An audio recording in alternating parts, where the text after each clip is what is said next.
Assalamualaikum, selamat datang di channel Raja Weton, channelnya segala prediksi. Mohon dukungan kepada semua teman-teman untuk memberikan like dan komentar yang membangun. Terima kasih dan selamat menonton. Kali ini kami akan membahas tentang jadwal pertandingan yang akan dilakoni oleh Timnas Futsal Putri Indonesia pada ajang Piala AFF 2026. Mohon berikan dukungan berupa doa terbaik untuk timnas kita agar bisa meraih prestasi. Tulis di kolom komentar. Oke, lupakan dulu semua yang kalian tahu soal Tim Nasional Futsal Putri Indonesia. Karena di AFF 2026 ini ceritanya bakal beda banget. Mereka datang bukan cuma buat ikut-ikutan, tapi buat merebut tahta. Ada energi baru, kepercayaan diri yang luar biasa. Dan sekarang kita bakal bedah tuntas kenapa turnamen kali ini bisa jadi momen bersejarah buat kita semua. Nah, kutipan ini kan bener-bener ngerangkum semuanya. Ini bukan lagi soal yang penting partisipasi, atau jadi kuda hitam. Enggak, ini udah kayak deklarasi. Garuda Pertiwi terbang ke Thailand dengan satu misi jelas. Bawa pulang piala. Titik. Oke, ini dia agenda kita. Pertama, kita bakal lihat momen yang mengubah segalanya. Terus, kita intip perintangan super berat di fase grup.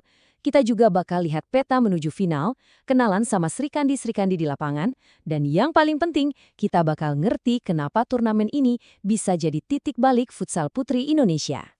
Jadi, gimana ceritanya tim yang dulu mungkin agak dipandang sebelah mata, sekarang jadi salah satu kandidat juara terkuat? Jawabannya, cuma satu pertandingan. Satu malam yang benar-benar mengguncang peta kekuatan futsal di Asia Tenggara. Nah, ini dia momennya. Waktu menang lawan Thailand, si raksasa futsal ASEAN di SEA Games tahun lalu. Itu bukan cuma soal skor loh. Kemenangan itu kayak mecahin tembok mental yang tebel banget. Disitulah setiap pemain jadi percaya. Kita bisa. Dan rasa percaya diri kayak gitu, itu nularnya cepet banget.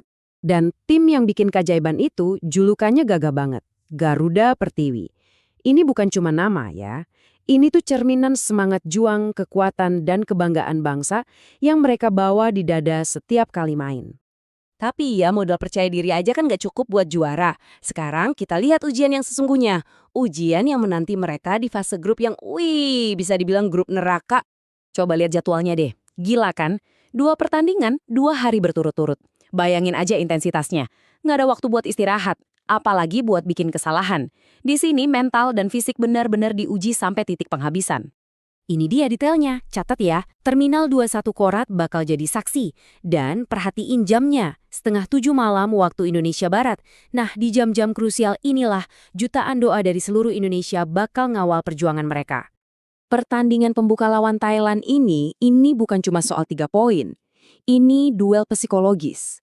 Thailand pasti mau balas dendam, apalagi main di kandang sendiri. Sebaliknya, Indonesia harus buktiin kalau kemenangan kemarin itu bukan kebetulan. Ini udah perang mental bahkan sebelum peluit dibunyiin. Oke, kita anggap aja mereka sukses nih keluar dari grup neraka itu. Terus gimana selanjutnya? Yuk kita intip peta perjalanannya kalau mau sampai ke puncak. Kelihatannya simple ya, cuma 3 langkah. Lolos grup, menang sekali di semifinal, tahu-tahu udah di final. Tapi, ya ampun, perjalanan buat tiap langkahnya itu super terjal. 3 langkah krusial buat satu impian besar. Coba deh, lingkari tanggal-tanggal ini di kalender kalian. 28 Februari dan 3 Maret. Ini bukan tanggal biasa. Ini hari penentuan. Hari di mana pahlawan baru bisa lahir dan sejarah baru bisa tertulis. Nah, tentu aja semua rencana hebat ini butuh eksekutor yang jago di lapangan. Jadi siapa aja sih Srikandi-Srikandi yang dipercaya sama pelatih Luis Estrella buat menjalankan misi besar ini? 14. Pelatih memilih skuad yang ramping tapi mematikan. Cuma 14 pemain. Artinya, nggak ada ruang buat yang main-main. Tiap pemain dipilih karena punya peran spesifik. Ini perpaduan yang pas banget antara ketenangan para pemain senior dan daya ledak anak-anak muda. Di tengah tekanan turnamen, tim itu butuh jangkar. Nah, itulah peran para veteran ini. Fitri, Novita, Dea, sama Nisma itu ibaratnya tiang-tiang penyangga tim. Kalau lagi genting, semua mata pasti akan ngeliat ke mereka. Kepemimpinan mereka itu harganya nggak ternilai. Dan inilah mereka, ke-14 pejuang kita. Kumpulan talenta terbaik dari seluruh penjuru negeri. Masing-masing punya keahlian sendiri, tapi sekarang bersatu di bawah merah putih dengan satu mimpi yang sama. Nah, pada akhirnya, kenapa sih kita harus segitunya peduli? Kenapa turnamen kali ini rasanya beda dan penting banget buat masa depan futsal putri Indonesia? Karena ini adalah soal evolusi total. Coba deh lihat perbedaannya. Dulu, mungkin kita tim yang lebih banyak nunggu buat diserang. Sekarang, nggak lagi.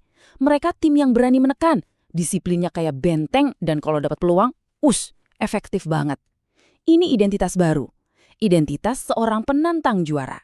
Jadi, turnamen ini adalah panggung pembuktian. Momen buat teriak ke seluruh Asia Tenggara kalau kemenangan lawan Thailand kemarin itu bukan kebetulan. Itu adalah standar baru kita. Ini bukti kalau futsal putri Indonesia benar-benar sudah bangkit. Dengan mentalitas baru, skuad yang solid dan semangat yang menyala-nyala, panggungnya sudah siap. Pertanyaannya sekarang tinggal satu. Mampukah Garuda Pertiwi menuntaskan misinya dan mengukir sejarah emas? Seluruh Indonesia menantikan jawabannya.